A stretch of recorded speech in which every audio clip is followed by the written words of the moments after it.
Hello members. अब देखो बात करने वाले मार्केट कल कैसा रह सकता है। मार्केट में कल क्या मोमेंटम आपको आती हुई दिखाई दे सकती है। अब देखो आज तो अगर आप देखोगे डाउ जोन्स तो बंद है, डाउ फ्यूचर्स भी पॉजिटिव साइड पे है। मैंने दो वीडियो ऑलरेडी रख दिए हैं मार्केट में आज क्या हुआ, क्या रिवर्सल आया है मार्केट में, और बहुत इंपॉर्टेंट पॉइंट डिस्कस किए। देखो ये वीडियो मिस मत करना, मैंने ऑलरेडी यहां पे बताया था कि भाई आज का वीडियो कोई भी एंगल से मिस नहीं करना है आप लोगों को, ठीक है। यहां पे फोकस कीजिए सी, ठीक है। तो मार्केट में मुझे क्लियर कट लग रहा है रिवर्सल है। आपको बहुत सारी चीजें मैं आपको समझाने की कोशिश की करंट वीडियो में, उसके साथ साथ मैंने नए 3 स्टॉक डिस्कस किए, मनापुरम, जीएसके फार्मा, गोदरेव फिलिप। अब जाके चेकआउट कर सकते हैं। इसके अलावा जेंटेक क्यों 20% फॉल हुआ, क्या और फॉल आएगा, रेडगन टेक्नोलॉजीज, संदूर मैंगनीज और सेंको गोल्ड, ये 4 स्टॉक यहां पे डिस्कस किए, जाके जरूर चेकआउट कर सकते हैं। ठीक है, चलिए फटाफट स्टार्ट करते हैं। यहां पे मार्केट का ट्रेंड देखो सिंपल सोबर है। बहुत सारे लोग अभी भी बोलेंगे सर एफआई की सेलिंग है तो इसको पुल बैक नहीं समझूंगा, मैं तो समझूंगा डेफिनेटली। ठीक है, देखते हैं यहाँ पे कि एफआई की सेलिंग कितनी रहती है और क्या मार्केट सस्टेन करता है कि नहीं लोअर लेवल पे। अब मार्केट में कल मोमेंटम कैसी हो सकती है, देखो अगर अगर मैं सिंपल बोलता हूं, मार्केट को अगर ऊपर जाना होता ना तो आज गैप डाउन ओपन नहीं होता, ठीक है। एंड अगर गैप डाउन ओपन होता तो आज क्लोजिंग डी हाई पे नहीं होती, ठीक है, सिंपल बात है। ओके, तो for me it's clear cut positive. अब कल की ओपनिंग मुझे देखनी पड़ेगी, कल ओपन कैसे होता है।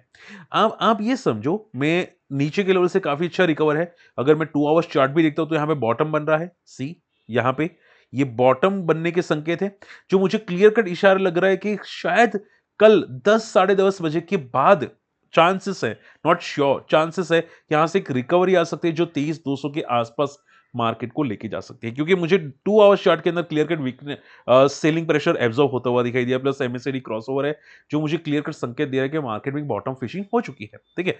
हालांकि देखो आप ये समझो, मार्केट में अगर गैप अप ओपन हुआ तो फॉल आएगा। क्यों फॉल आएगा, क्योंकि काफी लोगों ने यहां पे शॉर्ट किया होगा, पुट शॉर्ट किया होगा, तो वो उनको इंस्टेंटली प्रॉफिट मिलेगा, ठीक है। तो गैप अप में फॉल आने के बाद वापस ऊपर जाएगा। अगर गैप डाउन ओपन हुआ तो मुझे लगता है पॉजिटिव ऊपर जाएगा, और अगर स्टेबल ओपन हुआ तो फिर आप ये समझो सेकेंड हाफ यानी कि 1 डेढ़ बजे के बाद ऊपर जाने के चांसेस है। तो इन शॉर्ट में मुझे तीनों तीन सिनेरियो में कल पॉजिटिव साइड पे मोमेंटम दिखाई दे रही है। तो देखते हैं यहाँ पे कल क्या मोमेंटम होने की पॉसिबिलिटी साइंस है, ठीक है। नीचे सपोर्ट काफी अच्छा है, काफी पॉजिटिव था। हालांकि मैंने एक छोटा सा ट्रेड किया था यहाँ पे मॉर्निंग में, ठीक है, और 1 घंटे के लिए मैं एक्टिव था तो यहाँ पे छोटा सा ट्रेड किया, 17,000 का प्रॉफिट लेके निकल गया था। अब ये ट्रेड मैं रखूंगा नहीं, क्योंकि काफी लोग ने ये वीडियो नहीं देखा था कि मैंने कैसे ट्रेड किया था आपको सिखाने के लिए।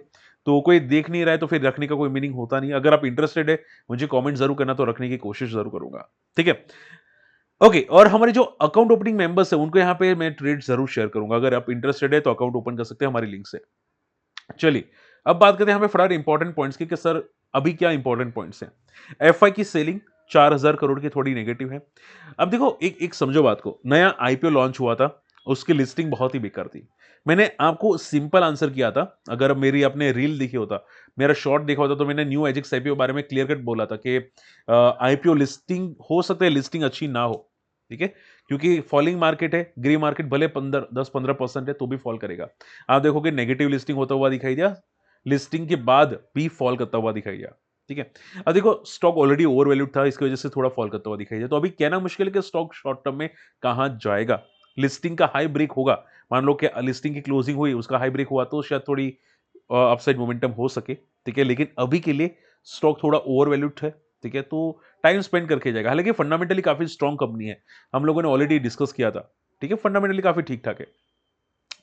ओके, इंडिया का एक्सपोर्ट, देखो इंडिया का एक्सपोर्ट यूएस इंप्रूव होता हुआ दिखाई दिया गवर्नमेंट के डेटा की वजह से।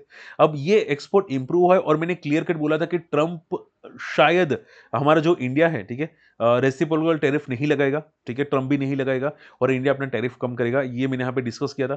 और ये जो डेटा है वो काफी तक पॉजिटिव है, तो चांसेस है कि आगे जाके जितने भी हमारे प्रोडक्ट्स वहां पे जा रहे हैं, ठीक है, वो बेनिफिट होंगे, और वहां से जो प्रोडक्ट्स आ रहे हैं उनका पैसा कम आएगा, ठीक है। यानी कि मतलब जो बोलते हैं ना टैक्स, वो कम लगेगा, ठीक है। तो काफी तक बेनिफिट होने वाला है इंडिया यूएस ट्रेड के अंदर, तो एक positive sign. Okay, and NTPC आप देखोगे यहाँ पे कंपनी इन्वेस्ट करे 62 बिलियन। अब देखो मैं सिंपल बोलूंगा, ध्यान से सुनना, कंपनी का 20 साल का एक्सपेंशन प्लान है, बहुत बड़ा पॉजिटिव बात है, सीरियस नोट पे बहुत बड़ी पॉजिटिव बात है। जो कोई कंपनी लॉन्ग टर्म का एक्सपेंशन प्लान बोलती है ना, लॉन्ग टर्म का 20 साल का, ठीक है? वो काफ़ी तक पॉज़िटिव होता है। आप देखोगे स्टॉक अभी 13 के पी पे ट्रेड कर रहा है। ओवर वैल्यूएशंस है नहीं बिल्कुल भी, ठीक है? तो देखो ये जो एनटीपीसी कंपनी होते हैं ना, आप देखोगे प्रमोटर कौन है एनटीपीसी का? यहाँ पे देख सकते हैं प्रेसिडेंट ऑफ इंडिया। तो जनरली गवर्नमेंट कंपनीज़ चलती नहीं है, ठीक है? बहुत ज़्यादा मोमेंटम नहीं करती है। लेकिन मान लो कि लॉन्ग टर्म हुआ, जैसे कि पहले डिफेंस स्टॉक मोमेंटम नहीं कर रहे थे, पहले रेलवे स्टॉक मोमेंटम नहीं कर रहे थे, लेकिन मतलब बोलते हैं ना कि 5 साल में या 10 साल में एक टाइम आता है कि 20 का स्टॉक 200 हो जाता है। याद है आप लोगों को? ठीक है, 5 साल में जब आरवीएनएल का स्टॉक ₹20 का 200-600 हो गया था। तो ऐसा शायद हो सकता है फ्यूचर में एनटीपीसी में। ठीक है, मतलब 5 साल, 10 साल, 15 साल के बाद। तो ये जो चीज़ आ रही है फ्यूचर पॉजिटिव है, तो आप रडार पे रखना चाहते हैं रख सकते हैं। हालाँकि रिकमेंडेशन नहीं है बिल्कुल भी, लेकिन मैं आपको समझाने की कोशिश कर रहा हूँ कि भाई ऐसे स्टॉक होते हैं ना, मतलब साल मतलब 5 साल, 10 साल में एक बार भागते हैं और भागते हैं तो मतलब क्या भागते हैं, ठीक है? आँखें बाहर निकल आती है, ऐसे भागते हैं स्टॉक। तो ऐसे माइंड में रखना आप लोग, ठीक है? माइंड में रखना ज़रूर। एबीबी के बहुत ही अच्छे रिजल्ट है भाई, क्या फाड़ू रिजल्ट है। मुझे तो एबीबी के रिजल्ट बहुत ही पसंद है। मैं अगर यहाँ पे रिजल्ट कंसीडर करूँ यहाँ पे एबीबी इंडिया का, तो आप देखोगे 65 का पी है, हालाँकि पी काफ़ी ओवर वैल्यूड है एंड रिजल्ट आप देखोगे यहाँ पे 340 करोड़ का प्रॉफिट था लास्ट ईयर, अभी 440 का था दिस सितंबर में और अभी काफ़ी अच्छा बढ़ता हुआ दिखाई दिया, तो it's result is positive. Problem एक ही है ओवर वैल्यूएशंस, ठीक है? 65 पे पी पे ट्रेड करा है एंड स्टॉक देखो, मैं अगर एबीबी की बात करूँ ना, तो एबीबी एक टाइम पे काफ़ी बढ़िया काम किया था। अगर अब मैं यहाँ पे बात करूँ लॉन्ग टर्म के अंदर, तो काफ़ी एक टाइम में बड़ा काम था, ठीक है? लेकिन मैंने आपको हमेशा सिखाया है, स्टॉक की पैटर्न क्या होती है? साइडवेज, अप ट्रेंड, फिर ऊपर साइडवेज एंड देन फॉल। आप देखोगे एटीआरएसआई हो चुका था, ठीक है? तो थोड़ा-सा केयरफुल रहना है जब तक ये स्टॉक की वैल्यूएशंस प्रॉपर नहीं हो जाती। देखो, मैं आपको सजेस्ट करूँगा कि मार्केट में आप यहाँ पे जो भी स्क्रीनर्स आते हैं ना, उसमें देखिए कि कौन-सा स्टॉक नीचे ट्रेड कर रहा है, जिसका स्टॉक का पी 30 या 30 से कम है और क्वार्टर टू क्वार्टर भी अच्छे रिजल्ट आ रहे हैं, ग्रोथ भी अच्छा है, एक्सपेंशन प्लान से वैसे स्क्रीनर बनाने की कोशिश कीजिए। मैंने भी काफ़ी काफ़ी स्क्रीनर्स बनाए थे, ठीक है? अब ऐसे एक स्क्रीनर बनने की कोशिश किया, आपके काम आएगा। ओके, आपके काम एक और चीज़ आ सकती है, वो है सेबी ने और पेटीएम ने आप बोल सकते हैं पॉजिटिव मोमेंटम स्टार्ट की है कि अगर आप म्यूचुअल फंड में इन्वेस्ट करना चाहते हैं तो आप 250 की एसआईपी से भी कर सकते हैं और ये काम स्टार्ट किया सबसे पहले पेटीएम ने, वो भी किसके साथ? एसबीआई म्यूचुअल फंड के साथ। हालांकि ये जो लाने वाला था वो सेबी की वजह से यहाँ पे आता हुआ दिखाई दिया। सेबी ने खुद बोला था कि भाई जो छोटे रिटेल इन्वेस्टर्स है, वेरी छोट बहुत स्मॉल, उनके लिए यहाँ पे 250 के भी एसआईपी ला सकते हैं हम लोग, ठीक है? तो ये उनकी वजह से आता हुआ दिखाई दिया, which is very very positive. तो आप ये समझो पेटीएम के लिए शायद कल की मोमेंटम पॉजिटिव होने की उम्मीद दिखाई दे रही है। अब देखो, कल एक स्टॉक शायद फॉल कर सकता है, वो है भारती एयरटेल, क्योंकि प्रमोटर स्टेक बेचने वाले 4 लाख सॉरी 4.82 करोड़ के शेयर्स, ठीक है? यानी कि स्टॉक कल थोड़ा डिप मारेगा, थोड़ा ही, नॉट बड़ा, थोड़ा ही डिप मारेगा। लेकिन देखो, कोई अब पूछता है कि सर एफएनओ करे इसमें, तो भाई रिस्की है। एफएनओ ऐसे स्टॉक में करो जिसमें शॉर्ट बिल्डअप हो, ठीक है? मनी कंट्रोल की जो वेबसाइट होती है ना, मनी कंट्रोल, वहां पे देखो, वहां पे शॉर्ट बिल्डअप किस में बने हैं वो आपको बताएगा, किस में लॉन्ग बिल्डअप बने हैं, किस में शॉर्ट बिल्डअप बने हैं। शॉर्ट बिल्डअप यानी कि भाई वहां पे प्रेशर आ सकता है नीचे जाने का। लॉन्ग बिल्डअप यानी कि जहां पे प्रेशर आ सकता है स्टॉक को ऊपर जाने का। बात समझ में आ रही है? वो डेटा चेक करो, आई एम श्योर आपके पसंद आएगा, आपके काम आएगा। चलिए, फिलहाल आप लोगों की मैं क्वेरीज लेना चाहूंगा। सबसे पहली क्वेरी आ रही है, वो है क्वेरी, क्या है क्वेरी? जेंटिक का पी हाई है, डेफिनेटली यस मेरे भाई, जेंटिक का पी बहुत हाई था। और देखो, जेंटिक एक टाइम पे बहुत भागा भी था, ठीक है? अब शक्ति पॉन्स काफी भागा है, आई एम श्योर आप लोगों को याद होगा।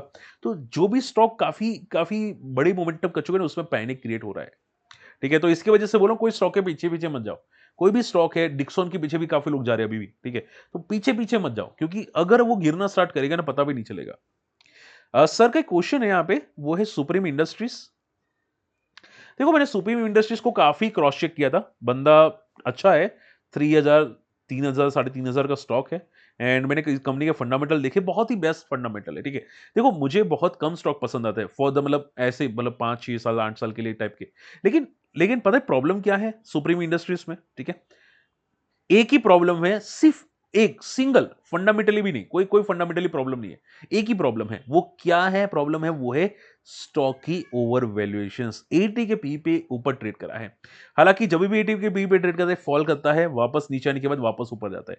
तो ये स्टॉक जब भी 40 आरएसआई पे आता है मंथली चार्ट पे, which is very very very best, ठीक है? सुप्रीम इंडस्ट्रीज तो फंडामेंटली काफी स्ट्रॉन्ग कंपनी है। अब देखो, मैं इसकी रामकथा नहीं समझाऊंगा आपको, ठीक है, बहुत ही अच्छी कंपनी है, ऐसा कुछ डिटेल में नहीं समझाऊंगा, आप जाके क्रॉस चेक कर लेना, ठीक है। फंडामेंटली काफी स्ट्रांग है, बस सपोर्ट देखो स्टॉक का सपोर्ट कहाँ पे है, ठीक है। स्टॉक का 40 आरएसआई कहाँ पे मंथली चार्ट पे, वो देखो फॉर्मेट्स, लेकिन देखो स्लो मोमेंटम करेगा, ऐसा नहीं कि कल के कल भागेगा, परसों के परसों भागेगा, आपको जोमाटो जैसा कोई बड़ा मोमेंटम करेगा, आराम आराम से करता है, लेकिन अच्छा करता है, अच्छी अच्छी मोमेंटम करता है बंदा, मुझे बहुत पसंद है। ऐसे स्टॉक मेरे पोर्टफोलियो में बहुत ही होते हैं, बहुत मजा आ जाता है। और काफी म्यूचुअल फंड के पोर्टफोलियो में भी है ऐसे स्टॉक्स। सर क्रिप्टो का अलग से प्लेलिस्ट बनाओ भाई, बना देंगे डेफिनेटली, थोड़ा सा काम में स्टक था। मुझे क्वेरी आती हुई दिखाई दी कि सर कौन सा गोल्ड स्टॉक बेस्ट है, ठीक है। देखो कौन सा गोल्ड बेस्ट है वो तो आप डेफिनेटली मेरे से बेटर शायद जानते होंगे। और अगर मुझे जो पसंद आ रहे हैं वो मैं बोलना चाहूं तो मुझे बहुत कम स्टॉक पसंद आते हैं। मुझे ऐसे स्टॉक पसंद आते हैं जो काफी नीचे ट्रेड करते हैं, ठीक है। एक तो आरबीजेड था, 21 की पी पे ट्रेड करा है, 21 की पी पे। और इसके अलावा भी यहाँ पे एक दो स्टॉक है जो काफी कम पी पे ट्रेड करता है, ठीक है। राधिका भी आई थिंक था, अगर मैं गलत नहीं हूं तो यहाँ पे राधिका, ठीक है, राधिका यहाँ पे ज्वेल टेक 20 की पी पे ट्रेड करा है। तो जो स्टॉक काफी कम पी पे ट्रेड करे, जिसका ग्रोथ बहुत ही ट्रेमेंडस है, अभी देखोगे इसका रिजल्ट भी काफी फाड़ू आया था, ग्रोथ भी काफी अच्छी थी, ठीक है। तो मुझे ऐसा स्टॉक ज्यादा पसंद है भाई, ये स्टॉक का कोई भरोसा नहीं कब कब भाग जाए, एफआईबी स्टेक इंक्रीज कर रहे हैं, ठीक है। तो मुझे बहुत ऊपर अच्छे स्टॉक पसंद है। हालांकि जो स्टॉक भाग के गिरे हैं वो स्टॉक मुझे पसंद नहीं आते, लाइक कल्याण हो जाता है, लाइक स्काई गोल्ड, अभी वो काफी भाग चुके हैं, ठीक है, काफी मोमेंटम कर चुके हैं। तो कहना मुश्किल है मेरे लिए भी कि भाई वो लॉन्ग टर्म में अच्छे हो सकते हैं, लेकिन अभी, ठीक है। पीका डेली भी यहाँ पे कुछ मुझे किसी ने पूछा था, सर पीका डेली में की बात कीजिए मुझे। तो देखो फंडामेंटली काफी स्ट्रॉन्ग कंपनी है, हम लोगों ने पहले भी डिस्कस किया था, ठीक है। जहां तक पता है ये कंपनी काम करती है अल्कोहल में, ठीक है। ग्रोथ काफी अच्छा है कंपनी का। प्रॉब्लम पता है क्या है, स्टॉक की थोड़ी सी वैल्यूएशन स्ट्रेच होती हुई दिखाई दी। इतना फॉल करने के बाद भी 50 की पी पे ट्रेड कराए, 50 की पी पे ट्रेड कराए, तो थोड़ा स्ट्रेच होता हुआ दिखाई दिया, ठीक है। हालांकि देखो दारू पीने वाला और सिगरेट पीने वाला, ठीक है, बंद तो होने नहीं वाले, जोमेटो भी बंद नहीं होने वाला। तो ऐसी जो कंपनीज होती है उसमें प्रॉब्लम नहीं आती, लाइक डीमार्ट, प्रॉब्लम नहीं आ रही, बस थोड़ी प्रॉफिट बुकिंग कर लेते हैं। तो अभी आप ये समझो कि स्टॉक प्रॉफिट बुकिंग मोड में है, अभी भी बेस नहीं बने पीका डेली का, ठीक है, ये प्रॉफिट बुकिंग मोड में है। Okay, last not the least जो मुझे क्वेरी आती हुई दिखाई दी है वो है EIIL की क्वेरी, ठीक है। EIL की क्वेरी यहाँ पे आती हुई देखो, ओलेक्ट्रा मैंने कवर नहीं किया था, माफ कर देना, ओलेक्ट्रा मुझे चेकआउट नहीं किया मैंने, थोड़ा एग्जाम की वजह से थोड़ा बिजी था, ठीक है। लेकिन मैं एनवीरो इंफ्रा मैंने चेक किया, काफी फंडामेंटली स्ट्रॉन्ग कंपनी है, बहुत बार डिस्कस किया है, बुक वैल्यू भी काफी स्ट्रॉन्ग है, ठीक है। प्राइस टू बुक वैल्यू भी काफी स्ट्रॉन्ग है, पॉजिटिव है। अब देखो मैं एक सिंपल चीज बताना चाहूंगा, स्टॉक में ग्रोथ है डेफिनेटली, ठीक है, कंपनी में डेफिनेटली अच्छा ग्रोथ है।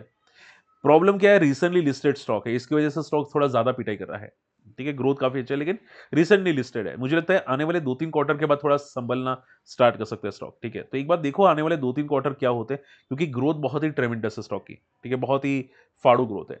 एक दो क्वार्टर के बाद थोड़ा प्योर आपको आइडिया आना स्टार्ट हो जाएगा, ओके।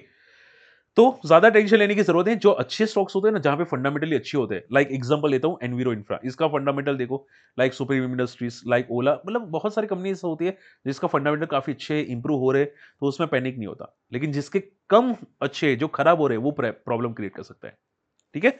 आई होप आज का वीडियो पसंद है, वीडियो शेयर जरूर कीजिएगा, हमारे लिंक से डीमेट अकाउंट ओपन कीजिए, हमारी इन्वेस्टर्स कम्युनिटी को जरूर ज्वाइन कर सकते हैं, काफी सीखने को मिलेगा जरूर, ठीक है। मिलते हैं अगले वीडियो में, तब तक के लिए गुड बाय, जय हिंद।